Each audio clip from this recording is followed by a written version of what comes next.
तो कि ये ब्लिंकिट एक्विजिशन अच्छा है या नहीं? तो जैसे कि हर्षदा ने बताया कि पिछले राउंड में जोमेटो ने ब्लिंकिट को $1 बिलियन के आसपास वैल्यू किया था और दूसरे इन्वेस्टर्स के साथ पूल इन करके पैसे डाले थे। अब वही एक्विजिशन लगभग $626 मिलियन के आसपास हो रहा है, यानी लगभग 38% डिस्काउंट पे पिछले राउंड के आपको ये एक्विजिशन होता हुआ दिखाई दे रहा है। और इसीलिए ब्रोकरेज का मानना ये है कि यहाँ आप खरीदारी करके चलें। अगर आप आपकी स्क्रीन पे ये प्लेट देखें तो लगभग 80 से 90 रुपए की रेंज में यहाँ टारगेट्स दिए हुए हैं। इसका मतलब ये है करंट मार्केट प्राइस से भी आपको 25 से 30% की अपसाइड देखने को मिलेगी। क्यों मिलेगी? CLSA का मानना ये है कि कंपनी के बैलेंस शीट पे, यानी जोमेटो की बैलेंस शीट पे ग्रोथ को फंड करने के लिए कैश है। इसके अलावा ब्लिंकिट की जो पोटेंशियल है वो काफ़ी अच्छी है टॉप लाइन को ग्रो करने के लिए। क्रेडिट स्विस का हालांकि मानना ये है कि कहीं ना कहीं यहाँ आपको एबिटा लॉस पहले से ज़्यादा होते हुए दिखाई देंगे, क्योंकि ब्लिंकिट एक प्रॉफिटेबल बिजनेस नहीं है। इसीलिए इन्होंने अपना एबिटा लॉस जो है FY 23-24 के लिए एडजस्ट करके और बढ़ा दिया, यानी ज़्यादा लॉस होगा।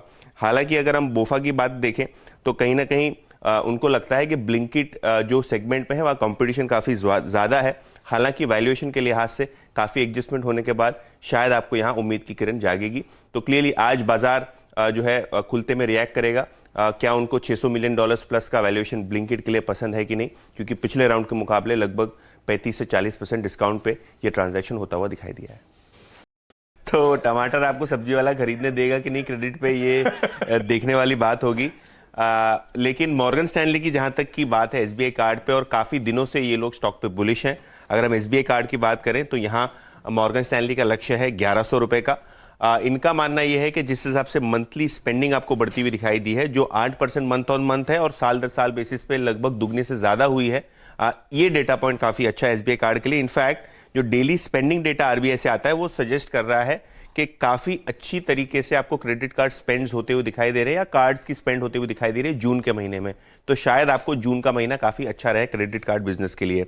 और जहाँ तक कि SBI कार्ड्स का सवाल है, कंपनी के लिए पूरी तरीके से अगर हम देखें तो 3 ईयर केगर जो है लगभग 26% का माना जा रहा है। तो काफ़ी अच्छी तरीके से यहाँ आपको कार्ड स्पेंड बढ़ते हुए दिखाई दे रहे हैं। SBI कार्ड निराश से लग रहे हैं। तो हर्षदा जैसे कह रही थी कि state of the art solar plant लगाया है फ्लोटिंग, लेकिन मॉर्गन स्टैनली का मानना यह है कि वैल्यूएशन के लिहाज से स्टॉक महंगा है। अगर हम कोयले के बिजनेस की बात करें तो पिछले 3-4 क्वार्टर से वही अर्निंग्स को ड्राइव कर रहा है। और अगर हम रिन्यूएबल एनर्जी बिजनेस की बात करें, यानी जो ग्रीन पावर की बात करें, तो यहाँ ग्लोबली आपने देखा है कि स्टॉक्स करेक्ट हुए हैं, वैल्यूएशंस करेक्ट हुए हैं।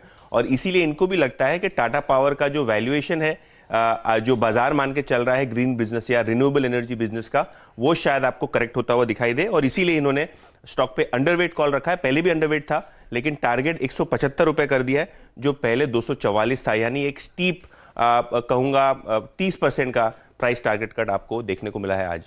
तो काफी